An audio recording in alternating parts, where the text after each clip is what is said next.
पर संपन्न हो रहा है। मैं इसकी उपयोगिता को इसलिए भी समझ सकता हूं क्योंकि अगर किसानों की आय को दुगना करना है तो हमें किसानों को न्यूनतम समर्थन मूल्य देने की कार्रवाई को युद्ध स्तर पर आगे बढ़ाना होगा। मार्च 2017 में जब हमारी सरकार आई थी तो उस समय हमारे सामने एक चुनौती थी। जब मैंने बैठक बुलाई थी तो बैठक के दौरान मेरे सामने सबसे पहला प्रश्न ये उठाया कि हम लोग किसानों से खरीदेंगे तो, लेकिन ये गेहूं रखेंगे कहां? हमारे पास स्टोरेज क्षमता नहीं है। और जब हम लोगों ने, क्योंकि 19 मार्च को सरकार ने शपथ ग्रहण किया था, 1 अप्रैल से गेहूं क्रय की कार्रवाई प्रारंभ करनी थी, तो सबसे पहला प्रश्न स्टोरेज का ही हमारे सामने उठा था। और इसके बाद जब ये कार्रवाई हम लोगों ने प्रारंभ की भी तो लोगों को विश्वास नहीं हो रहा था कि सरकार भी किसानों से उनके उत्पाद को खरीदेगी। किसान की उत्पाद को खरीदना, उसको क्रय करना और अगले 48 घंटे के अंदर उसके अकाउंट में पैसा चला जाए, यह अपने आप में एक सपना था। और वह सपना 2017 में सरकार के आने के साथ प्रारंभ हुआ। पहले ही वर्ष में 37 लाख मीट्रिक टन गेहूं का क्रय किसानों से सीधे करते हुए न्यूनतम समर्थन मूल्य किसानों के खाते में देने का कार्य किया गया था। अगर हमारे पास स्टोरेज क्षमता नहीं होती तो हम लोग ये कार्य नहीं कर सकते थे। और उस समय भी इस बात को हम लोग अक्सर इस बात को देखते हैं, जब भी हम किसानों को न्यूनतम समर्थन मूल्य देने की बात करते हैं तो ये प्रश्न स्टोरेज की उठती ही है।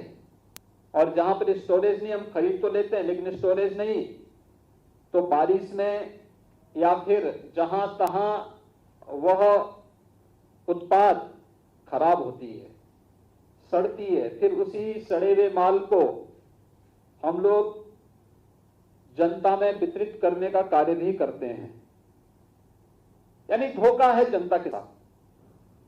लेकिन मैं कह सकता हूं पिछले 3 वर्ष के दौरान इसको बदला गया,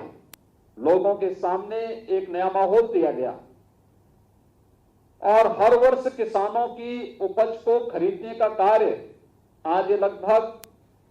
53 लाख मीट्रिक टन तक पहुंचा है। ये चीजें इस बात को साबित करती हैं कि जब किसान को सरकार उसकी उपज का उचित दाम देने लगता है तो किसान न केवल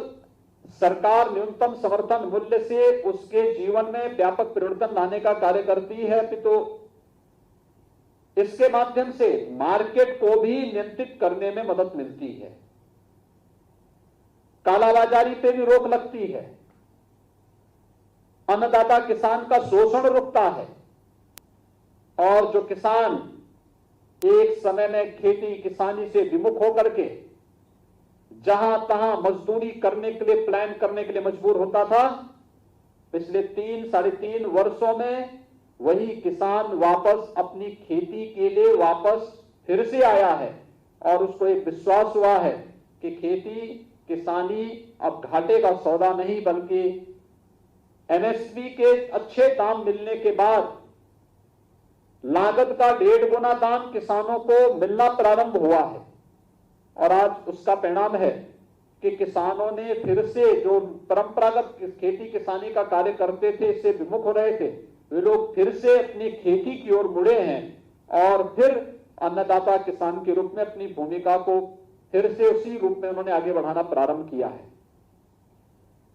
मंडी समिति में अगर स्टोरेज क्षमता हम लोग तय कर लें स्थापित कर लें, बहुत बड़ा कार्य हो सकता है। और नई प्रतिस्पर्धा में जहां हम लोगों ने निजी क्षेत्र को भी मंडी क्षेत्र में आमंत्रित किया है, इस नई प्रतिस्पर्धा के लिए न केवल सहकारिता को बल्कि मंडी समितियों को भी आगे आना होगा, क्योंकि जो जितनी अच्छी सुविधा किसानों को दे पाएगा और जितनी स्वस्थ प्रतिस्पर्धा को आगे बढ़ा पाएगा, वही इस कंपटीशन में बना रह पाएगा और उस प्रतिस्पर्धा के योग्य अपने आप को तैयार करने के लिए आज एक नई शुरुआत हुई है।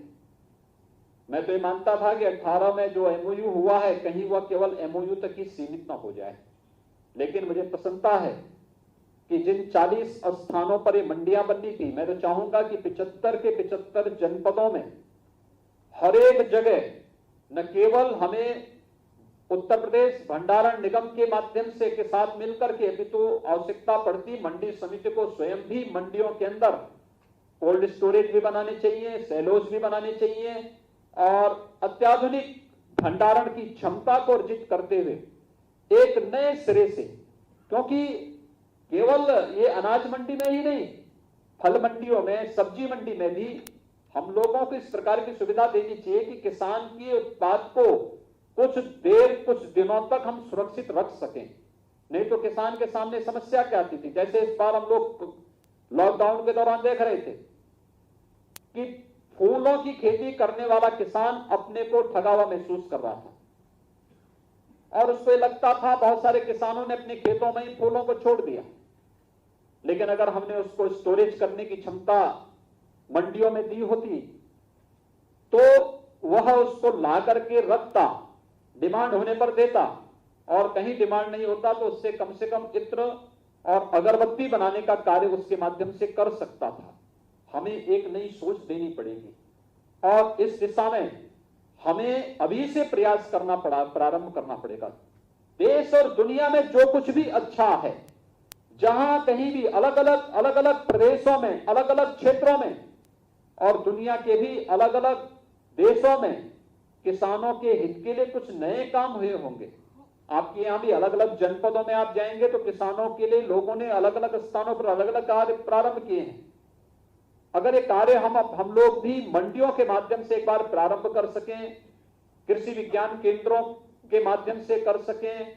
हर गांव पंचायत में भी हम लोग ऐसे चीज को भी आगे करके स्टोरेज की क्षमता को ग्राम पंचायत के अंदर ही विकसित करने की कार्रवाई कर सकेंगे, अंततः इसका लाभ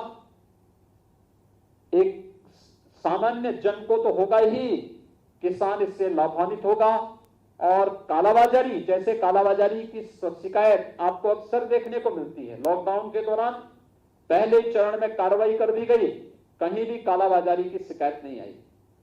हम लोग ये मान करके चले थे कि लॉकडाउन के बाद हम अनलॉक में आ गए, अब कोई समस्या नहीं आएगी।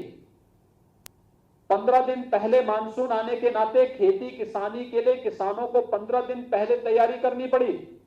लेकिन थोड़ी सी हम लोगों ने लापरवाही क्या की कि खाद और यूरिया की कालाबाजारी होती हुई दिखाई दी, और जैसे ही कार्रवाई प्रारंभ हुई तो पर्याप्त मात्रा में खाद की उपलब्धता फिर से मार्केट में दिखाई देने लग गई। यानी कहीं ना कहीं शासन की और प्रशासन की एक हनक दिखनी चाहिए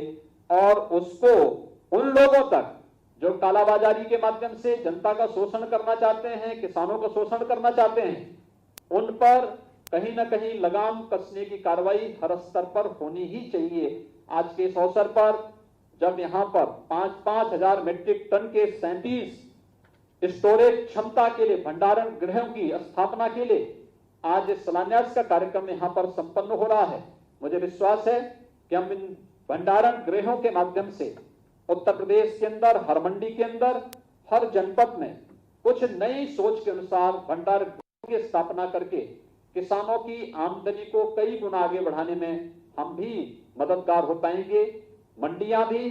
सहकारिता विभाग भी, उत्तर प्रदेश भंडारण निगम भी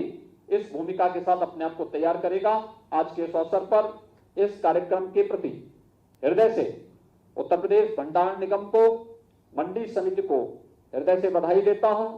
अपनी शुभकामनाएं देता हूं और विश्वास व्यक्त करता हूं कि किसानों की आमदनी को बढ़ाने में आप सब एक महत्वपूर्ण भूमिका का निर्वहन करेंगे। आप सबके प्रति शुभकामनाएं। धन्यवाद। जय हिंद।